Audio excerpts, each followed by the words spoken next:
Ahoy there! I'm the Dragonator, and I like fairy tales. Do you like my hat?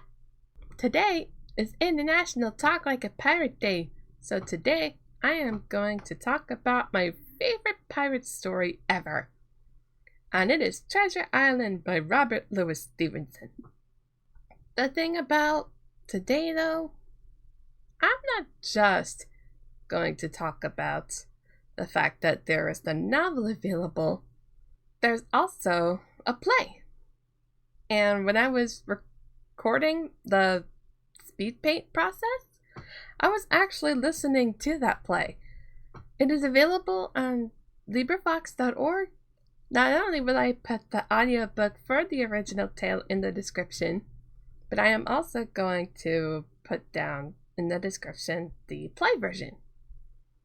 So with that being said, I hope that you enjoy. Once upon a time, there was a boy named Jim Hawkins. His family ran an inn, and one of the guests for a bit was this old man, Billy Bones, with tales of sailing the seas with swashbucklers like Black Dog and Captain Flint. The local doctor, Livesey, would warn the man not to drink too much rum, but the man would ask and ask and ask without paying back to the owners. Jim would listen to his tales, and one day he found out that they weren't just old tales. Old friends would try to get information out of the old man, like the aforementioned Black Dog, but as long as the one-legged seafarer didn't get a hold of Billy Bones' whereabouts, everything would be shipshape. Both Billy Bones and Jim's father died around the same time, and Jim and his mother would find out that Mr. Bones had a secret map of Captain Flint's old treasure after an attack on the inn. Fortunately, Billy Bones owed the inn big time, and with the treasure, they could get what they were owed and more.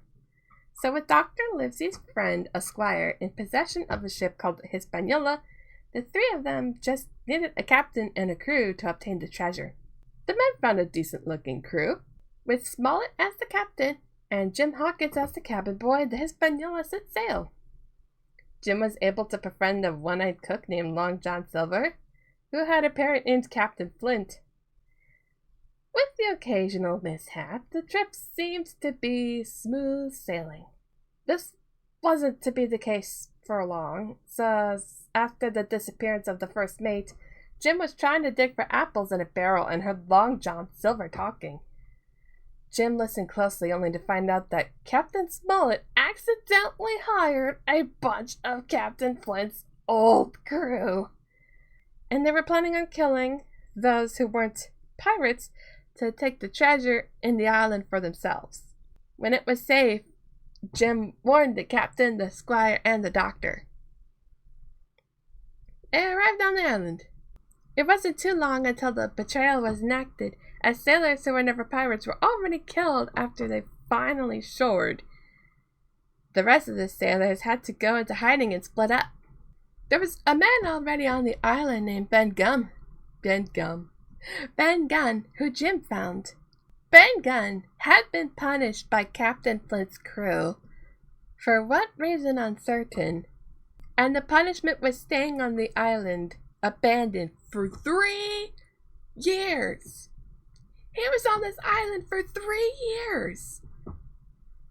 With the help of Mr. Gunn, Jim snuck back into the ship to move it to a different part of the island to keep the pirates from escaping, killing a pirate in the process. With this move, the two groups agreed to a truce with a strict agreement. If Jim went with the pirates and Silver, the fighting would stop for good and the treasure would be split. Jim kinda didn't trust Long John Silver, but as long as there was peace, he would do as he was told. After some time, with the help of the map, they found the chest and it was gone. Gone? The pirates were ticked. They turned on the pirate captain Long John Silver and Jim in anger, and the two had to defend themselves. The squire, the doctor, Ben Gunn, and a few others helped Silver and Jim escape, but not without a few pirates killed along the way. Was Flint's ghost tricking the crew the whole time? Nope. The echoes they heard earlier was from Ben Gunn, and he transferred the treasure to a new spot. All but 3 of the remaining crew transferred most of the treasure to the Hispaniola and refused to look back as the 3 pirates still left behind on the island. Jim knew that there was more to the island, but he refuses to go back to the island as he got what he wanted. Plenty of money to make up for the fact that Billy Bones refused to pay for all the rum he drank. Everyone was able to live happily ever after with the gold that they acquired during the trip.